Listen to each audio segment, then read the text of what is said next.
అభివృద్ధి చేయాలని భద్రాచలం పోయిన తర్వాత నేను ఆ రోజు ఒంటిమిట్టను అభివృద్ధి చేశాను. దానివల్ల అక్కడ ఉండే భూముల విలువ పెరిగింది. భూముల విలువ పెరిగితే ఈ సుబ్బారావు అనే వ్యక్తికి 3 ఎకరాల భూమి ఉంది. ఆయన మగ్గం వేసేవాడు, అందులో నష్టం వచ్చింది. చిన్న చిన్న వ్యాపారాలు చేశాడు, గిట్టుబాటు కాలేదు. 2 కూతుర్లు, ఒక అమ్మాయిని హైదరాబాద్ లో ట్రైనింగ్ ఇప్పిస్తూ అది అమ్మేసి ఆ అప్పు కట్టేద్దామని ప్రయత్నం చేశాడు. కానీ అది చూసుకుంటే దుర్మార్గులు వైఎస్ఆర్ కాంగ్రెస్ పార్టీ నాయకులు. ఒకప్పుడు మీరు చూస్తే రికార్డులు పకడ్బందీగా ఉండేటివి. ఆ రోజు మీరు చూస్తామంటే జమాబందీ కూడా చేసేవాళ్ళం. ఎవరు రికార్డులు మాయలేరు. ఈ యొక్క నేరస్తులకు అధికారం వచ్చి కంప్యూటర్లో ఒక నెంబర్ మారిస్తే మీ భూమి వేరే వాళ్ళకి వెళ్ళిపోతుంది. ఏమీ చేయక్కర్లా. ముఖ్యమంత్రి ఇంట్లో కూర్చొని, ఈ దొంగ ఇంట్లో కూర్చొని సుబ్బారావు భూమి ఎల్ఐకి రాసేస్తాడు, ఆ నెంబర్ కరెక్ట్ చేస్తాడు. ఇంకా మీ పని అయిపోయింది. అక్కడి నుంచి తిరిగాడు, ఎంఆర్ఓ దగ్గరికి వెళ్ళాడు. అక్కడి నుంచి అవినీతి, ఎవరో సమాధానం చెప్పలేదు. తిరిగి తిరిగి ఆశ వదులుకొని బ్రతకాలనే ఆశ కూడా లేకుండా ఎంత క్రూరంగా చేశాడో మీరు చూస్తే రైలు కింద పడి చనిపోయాడు. రైలు కింద పడి ఆయన చనిపోతే భార్య కూతురు 2 ఆ వార్త విని మేము కూడా బతకలేమని వాళ్ళు విషం దాగి వాళ్ళిద్దరు చనిపోయారు. ఆలోచించారా? అర్థమైందా రాష్ట్ర ప్రజలందరికీ? ఒక ప్రభుత్వం, దుర్మార్గమైన ప్రభుత్వం, నేరస్తుల ప్రభుత్వం. మేము ఎప్పటి నుంచో పోరాడుతున్నాం. ఇప్పుడు కొత్త చట్టం తీసుకొచ్చారు భూముల మీద. భూ పరిరక్షణ కాదు, అది మీరంతా కూడా భోంచేస్తారు, దానికి రక్షణే ఉండదని చెప్తే పట్టించుకోకుండా పెట్టి ఈ రాక్షస మోక వైఎస్ఆర్ కాంగ్రెస్ నాయకులు ఈ పేదవాళ్ళ భూములు లాక్కేసుకుంటే, రికార్డులు మార్చేస్తే నిండు కుటుంబం బలైపోయింది. అది నా బాధ. నిన్న అమ్మాయితో మాట్లాడా, దిక్కు తెలియకుండా ఉంది. కానీ నేను ఒక మాట ఇచ్చాను, అమ్మా నీకు జరిగిన అన్యాయం జరిగింది, తప్పకుండా భూమి ఇప్పిస్తా, నేను గవర్నమెంట్కి వస్తానే, భయపడద్దు. అదే సమయంలో నేను ఒక 5 లక్షల రూపాయలు నీకు ఇస్తా, నిన్ను చదివిస్తా, చదివించి నీకు అండగా ఉంటానని నేను హామీ ఇచ్చా. ఎంతమందిని చేయగలుగుతామని నేను మిమ్మల్ని అడుగుతున్నా. నేను ఒక అపోజిషన్ లీడర్ గా నా దృష్టికి వచ్చింది కాబట్టి నేను చేయగలిగాను. ఇలాంటి వాళ్ళు ఈ రాష్ట్రంలో ఎంతమంది జీవితం మీద ఆశలుకొని ఇంకా బతకలేమనే ఉద్దేశంతో చనిపోతుందో మీరే చూడాల్సిన అవసరం ఉంది.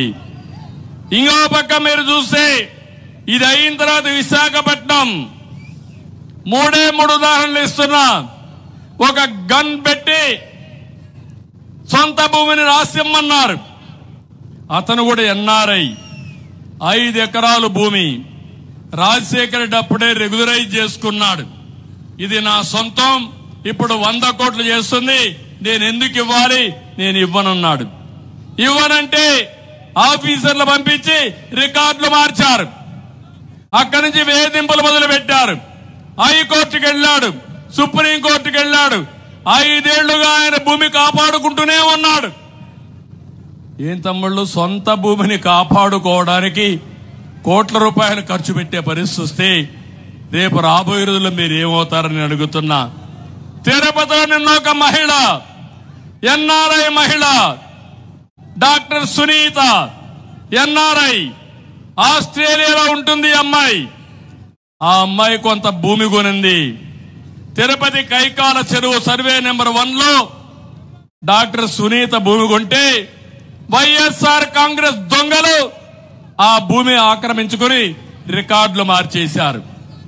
అది తెలుసుకొని వచ్చిన తర్వాత వాళ్ళు అన్నారు, ఏడాది అయిపోయింది, నువ్వు ఇప్పుడు వచ్చావు, సబ్ డివిజన్ కూడా అయిపోయింది, ఈ భూమి నీది కాదని చెప్పారు. అందరి దగ్గర తిరిగితే ఎవరూ సమాధానం చెప్పలేదు.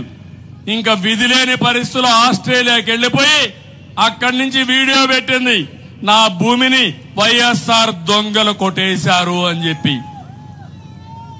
నేను అడుగుతున్నా, ఇంకొక సంఘటన చెప్తున్నా. ఇక్కడనే MLA, Palamaner MLA the great Venkata Gowda, అక్రమాలకు అడ్డే లేదు. మన నియోజకవర్గం పక్క నుండి గ్రెనైట్ ని జనార్దన్ నాయుడు అనే గ్రెనైట్ ఉంటే బలవంతంగా రాయించుకున్నారు, ఆక్యుపై చేసుకున్నారు.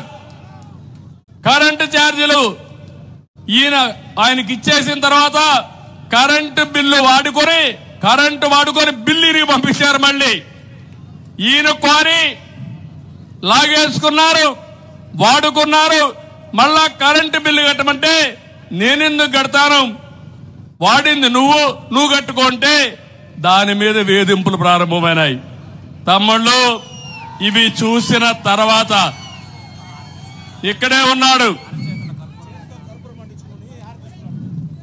ఈరోజు నేను అడుగుతున్నా మిమ్మల్ని, ఈ సంఘటనలు 4-5 సంఘటనలే చెప్పాను. ఊరూరులో ఇలాంటి సంఘటనలు జరుగుతున్నాయి, వాడవాడలో ఇలాంటి సంఘటనలు జరుగుతున్నాయి.